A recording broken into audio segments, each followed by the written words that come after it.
Hello, everybody, and welcome to the next session slots. This topic is about being human.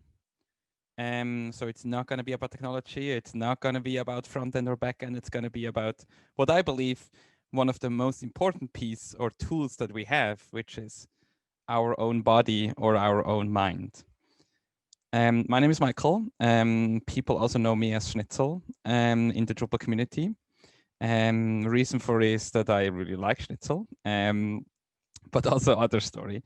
I, yeah, we're gonna go a bit deeper into who I am exactly or why I'm doing this, but I really wanted to talk a bit more about, like I said, about the most important tool, our own mind, our own bodies, and how we can take care of them.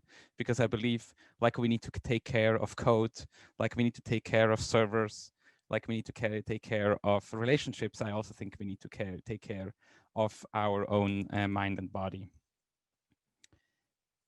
So who am I? I'm originally from Switzerland. I now live in the US with my girlfriend and my dog. And we like to travel the US if there is not a pandemic happening. So these are mostly pictures from last year, where we went a lot outside. And that's actually one of the first things that I do to deal with high demanding work is to go outside, to have off time.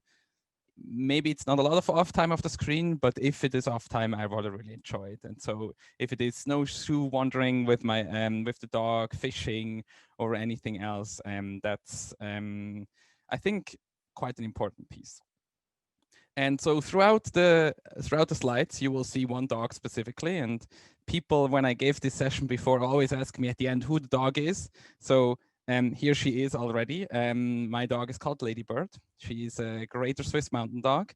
And yes, she has an Instagram account. And yes, of course, it has more followers than my personal Instagram account. So yeah, feel free to follow her. And if you want, you can also follow me. But yeah, she definitely has the more prettier pictures than me. So a little bit about me, or how did I start? How did I end up in a work environment that is high demanding? And what did I learn across the road? So in Switzerland, it's very common to have apprenticeships. That means that you actually join a company for 4 years and you learn a specific job with that company. And the other important piece is that this is the first time that you really go into work. You maybe do some like summer jobs and things like that, but to be honest, that's not really work. It is really work if you go every single day to your job. And so that's what I did. I did an apprenticeship in IT in a quite large company in Switzerland, and that's where I really learned what work means. Like that sometimes working in a big company, nobody really cares about what you do. And then I joined smaller companies and I realized a lot of people care what you do. So that's where, what I would say, that's where I really realized the different types of companies and things like that. Then next, I went to the Swiss military. Like every male in Switzerland, you have to, you get drafted and you have to at least show up for 1 day and they will decide if you're fit or if you're good enough for the military. Maybe good enough is the wrong word, but there are ways out of it. But so I ended up being a first lieutenant, an officer's job, because I realized I really like to lead people. I've not done this really before, but in the military, I realized that I'm not only interested in technology and specifically flying. That's why I joined the Air Force. I realized that I also really like to be responsible for other people. I liked to organize things. I liked to be in charge, and I also realized that many other people don't like this at all. So that's where I learned that there is very different people, and not everybody is the same. Especially the military is very interesting to learn such a thing, because you have 30 people, for example, in my troop, and they all look the same because they all wear the same clothes. But inside of them, they're very different people. And actually, some of them I might never hang out personally. Because they either have beliefs or they dress in a specific way that I don't like. But I realized that we can still come together and we can work together. And especially leading such a diverse group of people is very challenging. But I really liked that challenge. And then after the military, I joined the Amazing Group, where I'm the CTO today. And I have to say, I'm still learning. I'm learning every day. I'm learning new things. I'm learning how to handle challenges, how to react in specific cases, and also how to not react in specific cases. We all do mistakes, and we all need to learn every single day. But if we say CTO Amazing Group, people always ask me, like, what is that actually? What does this mean? And so I tried to see, like, okay, what actually types of work do I have? And so the first thing is that I'm a board member of the Amazing Group and also some of the sub companies. And so that's really where I talk more about, that's more the big questions, the strategies, the steering of specific things. So it's not about daily business. It's not about talking to customers. It's really on the high level. Then I'm the CTO of the group itself, and that means I'm responsible for security, the IT strategy, and things like that. Again, that goes a bit deeper because it's a specific topic. And then at the end, I am the CTO of the Amazee.io team or the company, and I'm part of the management there. And there, as a CTO, I'm doing a lot of system engineering, architecting, infrastructures, clusters, processes, and of course also leading. As management, we all have leadership. And so you see, my job is quite diverse. There are days where I'm very focused on big questions, like just now I came out of a board meeting where we talked about strategies for the next years. And then maybe later today, I will jump into a cluster issue that actually involves me fixing some issues on an actual server and things like that. And so that's how I like work. That's how I like to jump between different things, but it is super high demanding. It is demanding in a way that you have a lot of context switching. You have a lot of different things, and you have also a lot of different problems to solve, from human problems to architectural problems and things like that. And over the years, it's not that I joined the Amazee Group and did all of this immediately. It was really a slow grading, adding more pieces and also getting rid of things again, because you cannot do everything. So over the years, I really learned a lot of things that really helped me getting through such a job or through such a day that involves all of this. And basically what I would like to do today is share these things with all of you, to be open about them, to show you what worked, what didn't work, what I do today, to go through this. Before we do, though, I want to add some acknowledgements. One of them is that the things that work for me might not work for you. Like I said, we're all different people. We all work in different ways. So please don't take these things that I'm going to show you that this is the only way. This is a way that works for me. It took me roughly 10 years to figure them all out, and I'm still figuring more out. But so please don't expect that automatically these things will also work for you. And the other thing is that things that might work now maybe won't work in a year. Specifically in an environment where the world is changing. I myself, a year ago, I lived in an Airstream and traveled the US around. We had a super small lifestyle, and now I own a house and live in a super small town in rural Virginia in the US. And so things are changing. The environment is changing. And so that's also the things that is really important. And the other thing, and the last thing I want to acknowledge, I really love my job. I have a lot of freedom. I have a lot of flexibility to structure my job. I can decide a lot of things. And I'm fully aware that this is not the case for everybody.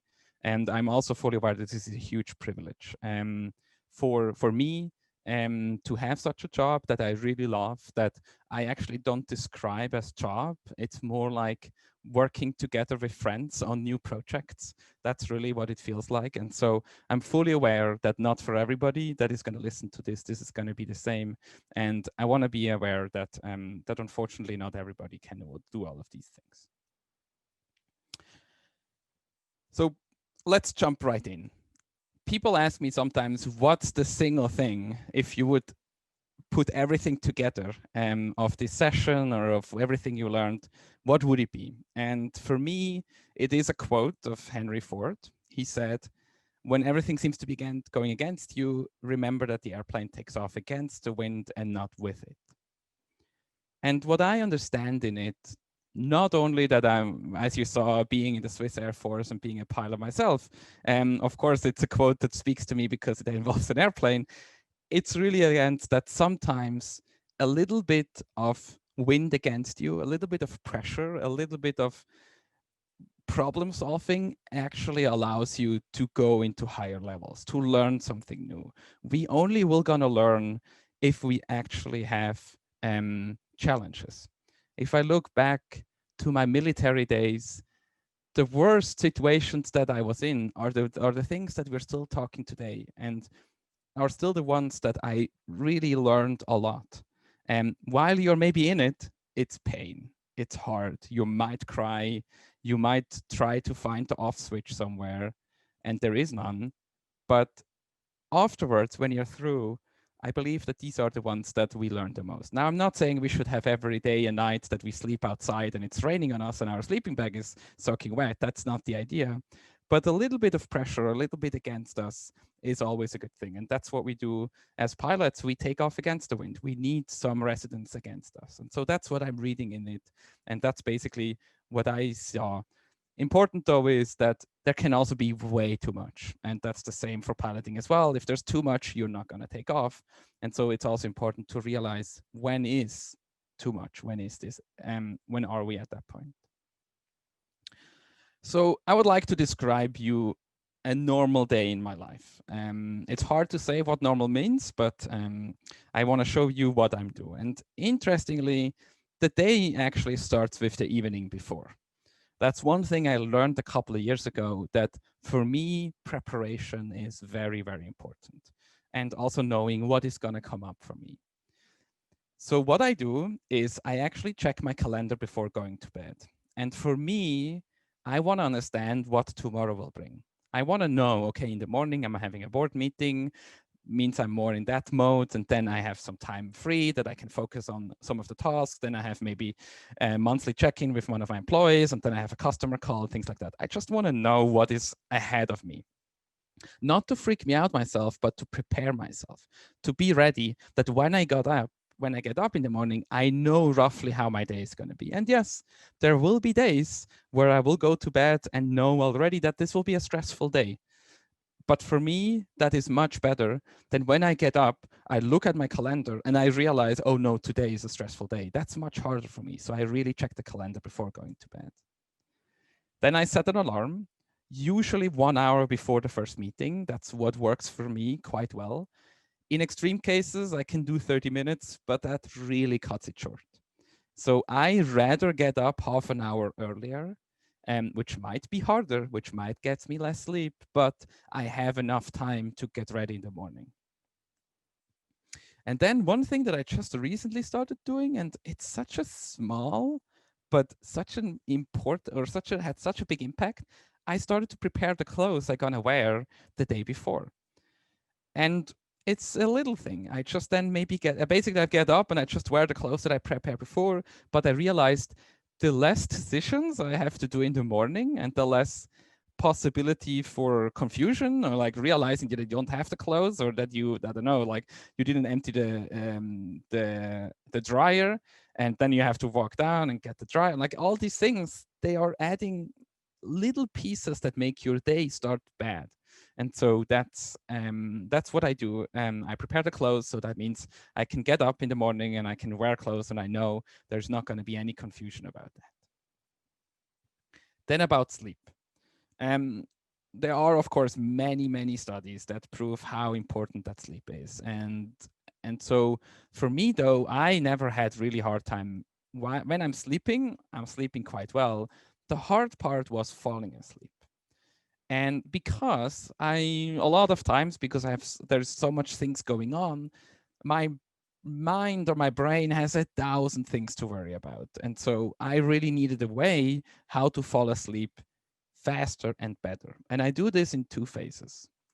So the first thing that I do is I try to relax myself. A lot of times when I go to bed, I don't know, there's might be stuff going on as a 24-hour company, and there's always something in Slack going on. So yes, I end up sometimes reading company Slack in the evening, and then you want to go to bed and you actually want to get up and fix something or whatever.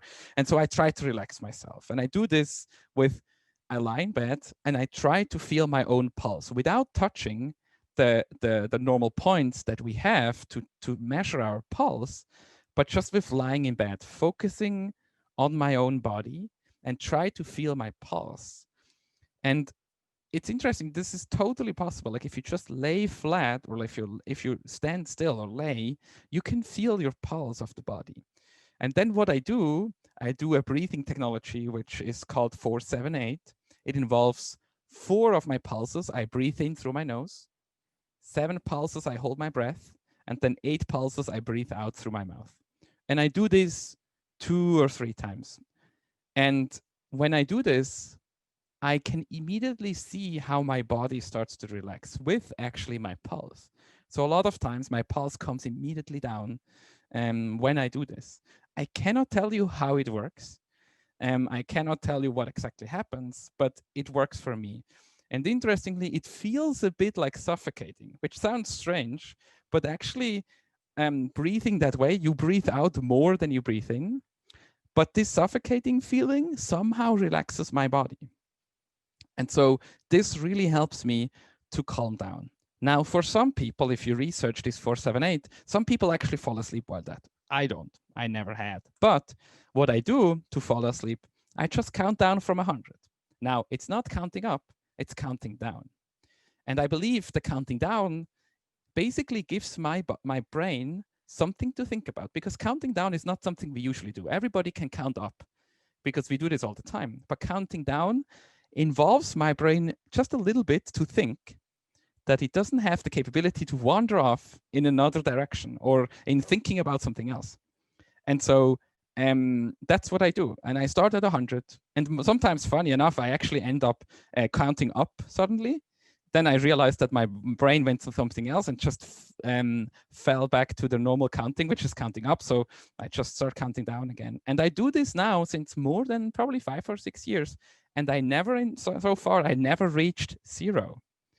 Now, it's somehow scary because like the lowest I can remember is like 6, I think. Again, I'm falling asleep, so it's quite hard to know what exactly at which number I really fall asleep. But I believe the lowest I reached 6. Now, I've told this this technique, and if you look online, you find other people that do this. They say, well, if you reach 0, you just go into the minus. Like the numbers, we live in an unlimited amount of number space, so well, you can just go to the minus. Luckily, I never reached it. I might in the future, but it's not going to be a big issue as well. So when falling asleep, though, and especially if you invest a lot of time into falling asleep, it's important that you stay asleep. And how I do this, I basically have my phone on silent. That means all the notifications are turned off. And that means like regular text messages, Slack, whatever else. Whatever else is completely turned off. The only thing that can be reached is my phone. And I do this because like I said, we have a hosting company, and this is a 24/7 business, meaning there is sometimes situations where the team needs me and they know they can assign me a PagerDuty issue and I will get there. Plus my family. I live in another completely different time zone than my family. They know that they can always talk to me, they can always call me, and my phone goes through.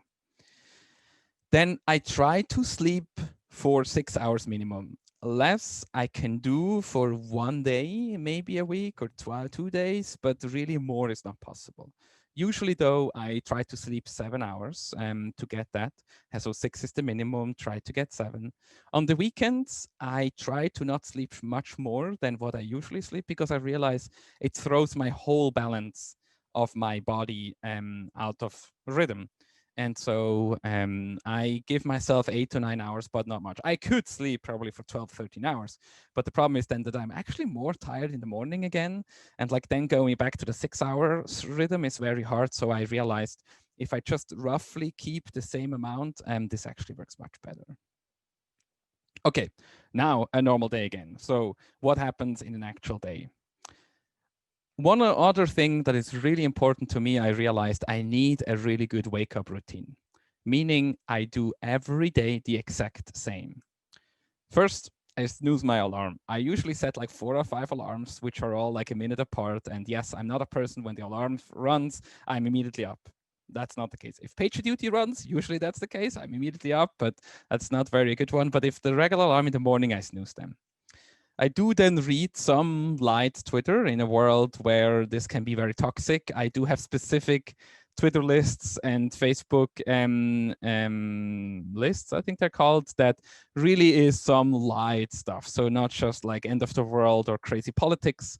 So usually that's like tech things, like hacker news is usually quite something that I read in the morning, just to get my mind a bit into start, but to not immediately jump into the crazy questions of the world.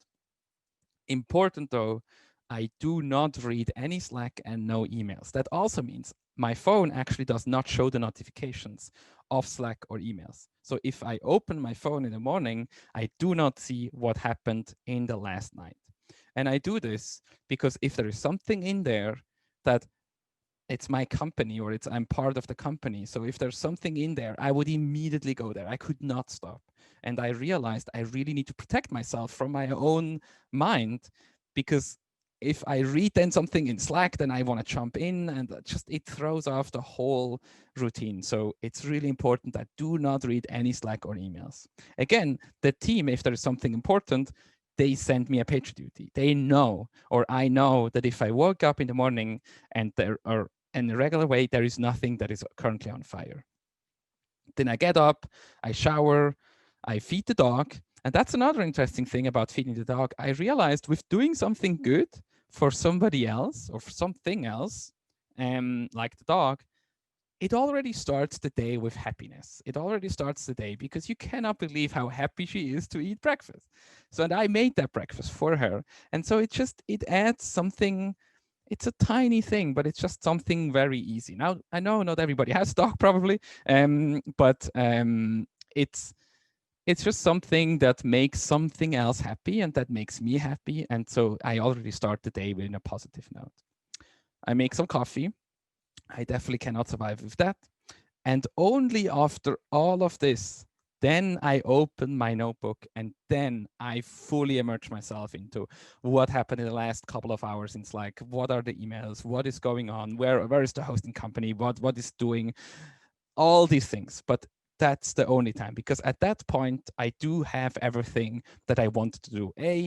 I'm up, I have a coffee in my hand, and I'm wearing clothes, and I showered, and the dog is fed, so I can really jump in and I can focus on all of this. One other thing that I learned is about breakfast. So myself, I cannot go without. So I need some food in the morning. But as you see, the breakfast in there would be quite disrupting, because breakfast is then the time that I suddenly have my phone and then I really would like to check emails, and it's like, ugh. So I decided to not make a physical breakfast, but instead I found Soylent, which is a meal in a bottle, which has 400 calories, which is the perfect thing to start. It also has some caffeine in it. So this is a bottle that I drink in the morning. I don't eat or drink any more Soylent than that, but it's just for the morning, where I can really sit at my computer and I can basically drink my breakfast, which makes it much easier. Yeah. And David, no, I do get rest. Sorry, it's part of the get up. Another important thing, actually, especially if you remote work, there are days where I don't fully clothe myself in the morning just because there's stuff going on, or I wear like sweatpants or like pajamas or so.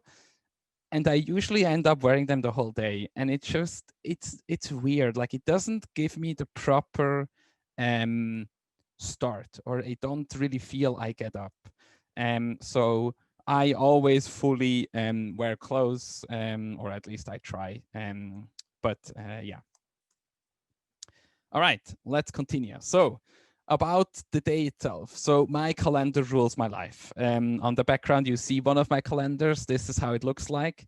It's quite full, but basically the calendar is like my assistant. So many people say like, hey, can we meet tomorrow? And I'm like, I have no idea. Just ask my calendar, because the calendar is going to tell me if I have time or not. Because again, I cannot like handle everything. So if at Amazy, everybody knows that if you need me, just go to the calendar. Now, for external people, I use a tool like Calendly, but there are also other tools there for external requests. So if other people want to meet me, there is my Calendly account, and they can see when I have time, and they can send me invites. It automatically does a Zoom call, things like that. And then what I do, if I actually need time or if I need focus time, I block off time for myself. Like right now, there is a blocker in my calendar that says, hey, I'm not available. So I blocked off this time. And that's how I manage my whole day, to be able to there for my team, that they can ask me if they need me, but I also can protect specific hours that I need. Then throughout the day, I try to add little breaks. I cannot work like, I don't know, multiple hours straight. I need short breaks. And usually what I also try to do, I do give myself short rewards during these breaks. So it's not about just breaking, it's also about giving yourself a reward, because you're doing really good. So what I do, I follow a couple of YouTubers that make really short videos. So I watch them maybe for 2-3 minutes. I make myself a coffee, or I shortly go out with the dog. I throw a couple of balls or something. It's really short. It's only like a couple of minutes, but it just gives me a short minute time off to focus on something else, give my eyes possibility to look around and not only exactly the same distance, and also my body to shortly move. Because a lot of times, actually during hard problems, going outside and shortly walking around or doing something, a lot of times I have the best ideas during that time. So that's really important. And the other thing is also like, how do I force myself to actually get up, how to do breaks? Well, I do drink a lot of water. And so that will then solve the problem by yourself, I can promise you.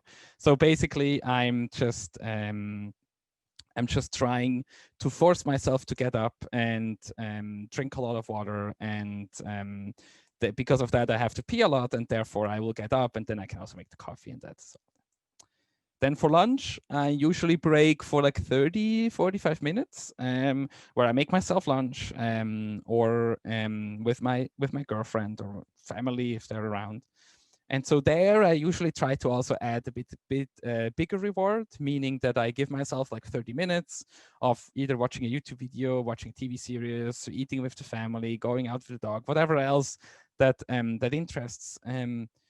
But to really also, this is like also an important piece in my day, that I have this half day. So I actually look at my work day, I almost look at it at 2 parts. So there's the morning and the afternoon, and in between there is the break. But and so I try to keep that very sacred. Okay, to focus, I cannot go without music. I pretty much listen to music all day long. So I need comfy headphones with some kind of noise canceling. And then I have different playlists. I have liked songs that I listen quite often to. I have motivational music if I feel down. If I'm feeling a bit adventurous, I listen to new music. And then I also have instrumental music only that I use when I need to write, because English is not my native language. So actually listening to singing and trying to write confuses me. So I have like whole playlists with only instrumental music that I really can focus on. Yeah. Then another type of focus. So we see there is a bit discussion in the chat about, okay, what are about other factors that involve you, or that distract you? And I fully acknowledge that I don't have children right now. So that definitely makes it a bit easier. I do have a dog, but they usually don't come screaming themselves. Like, that's a bit easier. But one of the things that I learned with my girlfriend and also with the family when they're around is that I have a little flag. It's called Luxafor, and it's basically a USB-powered LED that you can change the color. And that thing is either like at the door or on my computer. And so depending on the color, they know what it means. So if it's red, I'm either very focused or I'm in a call. And so if you need me, please talk to me via chat. Yellow means I'm busy, so you can distract me, but I'm probably not very happy if you do. And then green, or if it's off, means it's not busy, you can come. Now, of course, this is just more an indication, but it really helps in a remote work where everybody is around all the time, to understand, okay, what is going on and who is doing what, and can I now ask them for a question about something and stuff. Next one is about notification overload. So first of all, I stopped notification for emails. What I realized is that nothing is important that it couldn't wait for an hour or so, because usually urgent stuff happens via Slack and PagerDuty anyway. So I do have notifications for Slack, but I don't have notifications for email. I also try to get, I try to have as few emails as possible. So I have no like subscriptions to anything that I don't specifically need and things like that. And I try to check emails in between meetings. I try to follow Inbox Zero, but it's not really working. So yeah, what I do is I try to keep them red. So I mark them as red if I did, and then if I need to follow up, I will do that later. And then, if I don't have time at all, I also use snoozing in the email chat to remind me later about something. And then, yeah, I do have separate emails for private and company. I do not use any unified inboxes because the private stuff would confuse me during the company work. So I have two inboxes, but they're completely separate, and I usually only look at one at a time.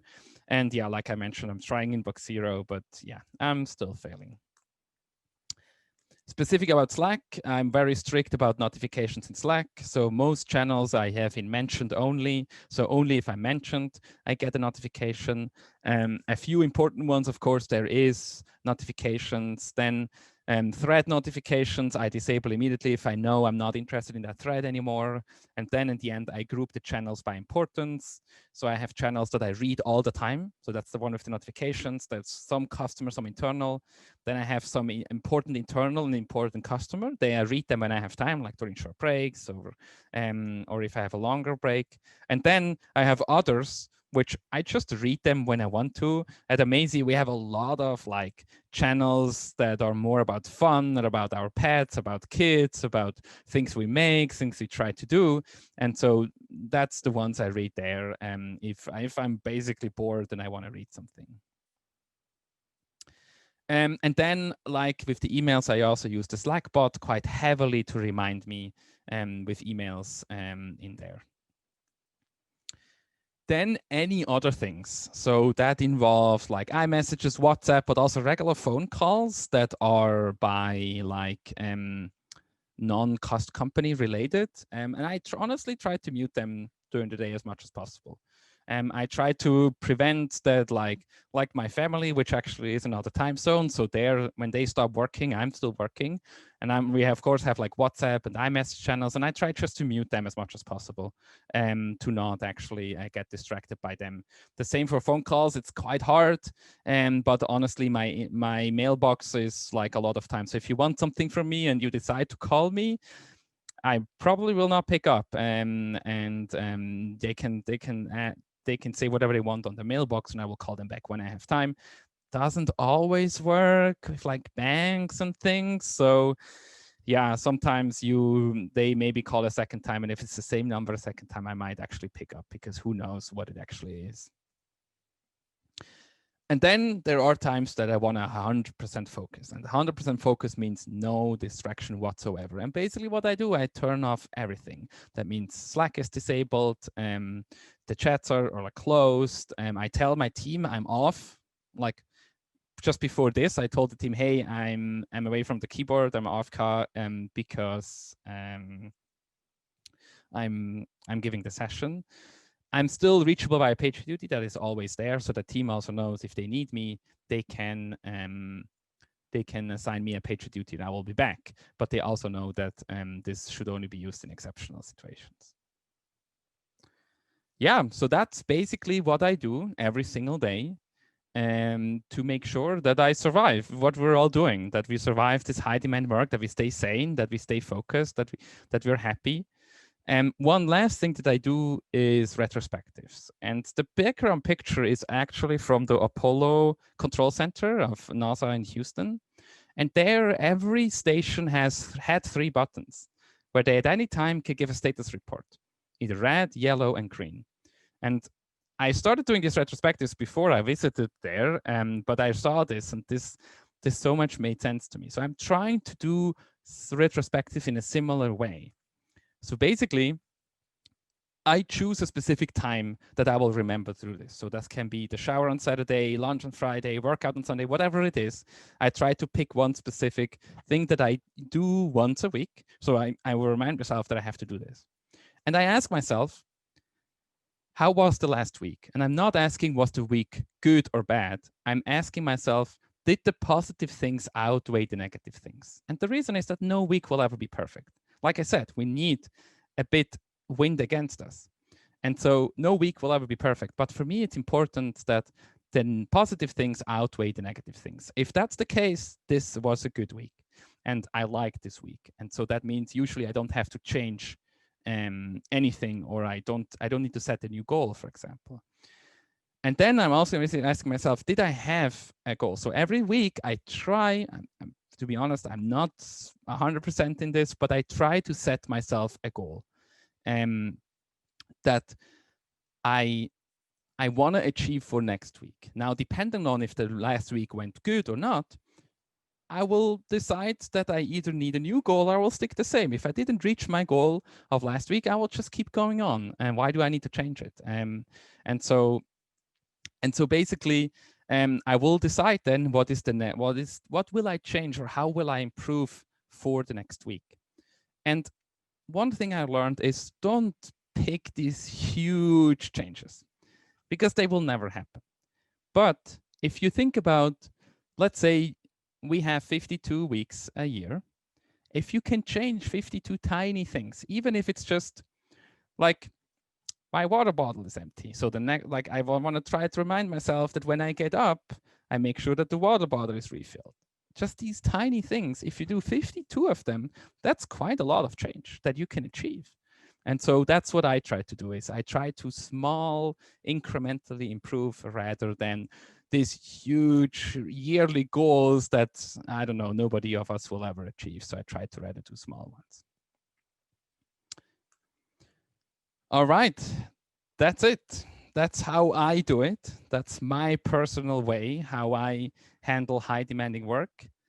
And so we have roughly 7 minutes left. So if there is any specific questions, or if you want to share some things that worked for you, please either ask them into the QA feature, or just add them to the chat, because I really believe that we should talk about all of this more.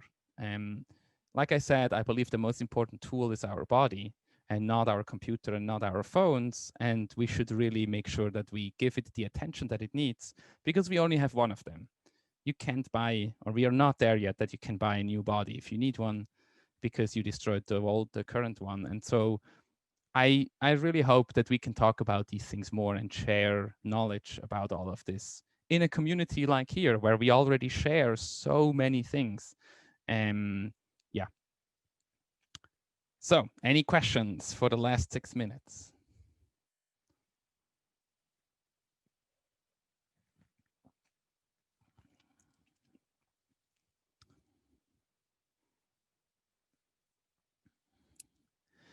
Okay, question from Benoit. Do I have a tool to configure all the other tools from one mode to the other? Focus. Good question. No, but maybe I should. So right now I just close individual tools. So I actually close them on my computer. I put my phone into silent during the focus time. I tried tools before, but I'm maybe many years ago. But as of today, I don't have one tool that like automatically like, or also like focuses me on one app that you cannot open another one or so, because a lot of time my work is anyway like jumping in between different tools. And so no, I do not have a specific tool that I use right now to do that. But good question. And if somebody has one, please do that.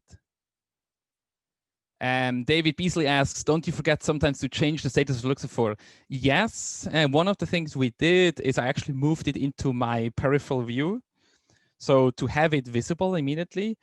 What I would love, and Luxafor has this, to automatically change the color. Like there is some integration into like I think Microsoft Teams. I don't think there is one into Zoom right now, because what would be really cool to actually change it automatically based on the app that I'm using, like if I'm joining a Zoom call. But so yes, there is some things, but I honestly didn't spend too much time.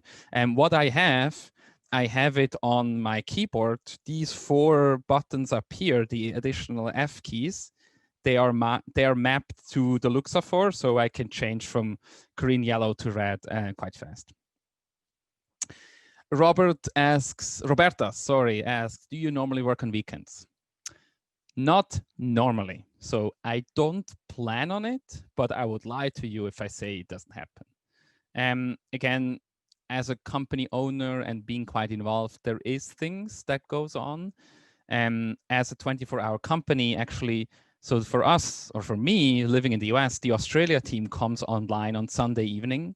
And so, yes, there are cases where I shortly jump on Sunday evening to shortly write something back, but I don't plan it in. So it's not that I give myself the weekend to work, that I plan, okay, hey, I have 7 days to work, let's work every single day. I say I have 5 days, and the weekend is for other stuff. But there are definitely cases where I even have to finish something or stuff like that. But I try to not do it. Yeah, but I would lie to you if I say that, no, I never work on the weekends. That's just not. I do realize though, and that's maybe one thing that specifically with remote and now work from home, our company has always been remote and work from home before COVID, that also, like, I believe the boundaries between 8-hour work days are going away. Like we see this with our team, that people just say, look, I have a kid and I have kids, or I have other things. So people actually decide, look, I take Friday afternoon off to do something else, and I work on Saturday morning again. So in our company, the people can decide completely themselves how they fill their work week. They need to work roughly 40 hours a week, but how they do this, it's completely them. And so we have employees that take like 3-hour lunch breaks because they decide, hey, that's the best time to go grocery store shopping. Because going on the weekend right now, like in this case, in a pandemic anyway, is more dangerous than going over lunch where there's less people. So it's completely flexible. Again, I'm fully aware that this is not for every company and not for everybody, but that's something that we learned. So the weekends to not work there is quite hard to say, because at the end you just try to finish your work.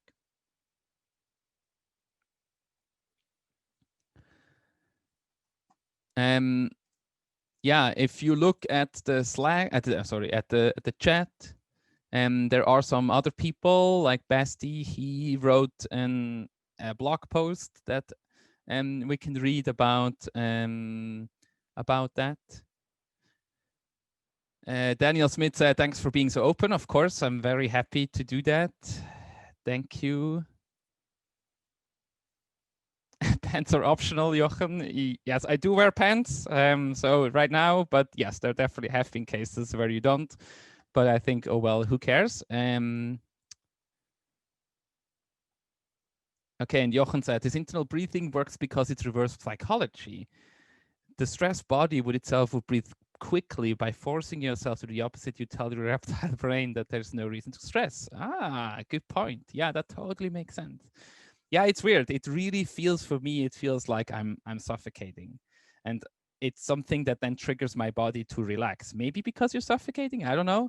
Yeah. And Ifrik said, going for a long on a day with good weather and then working the weekend rather than going on a rainy Saturday. Yes, exactly. There's definitely cases where I do this, that the day is just way too nice today, and if the work allows, I'd rather take off and work on a Saturday. If the environment allows this, I'm aware that not everybody can do this. A long walk. Yes. Okay, he's going for a long walk on a nice day during the week. All right. Robert asks, how do you cope with stress? In the last 30 seconds is, I think the most important thing is to realize that you are stressed and take a time off, go outside, think about how can you reduce the stress, then just fully like try to embrace it in the end. That's really how I learned, or how I usually handle this. All right, we're going to cut off in 8 seconds. I thank you all for joining, and I hope you learned something, and I wish you all a cool and awesome remaining DrupalCon. Thank you.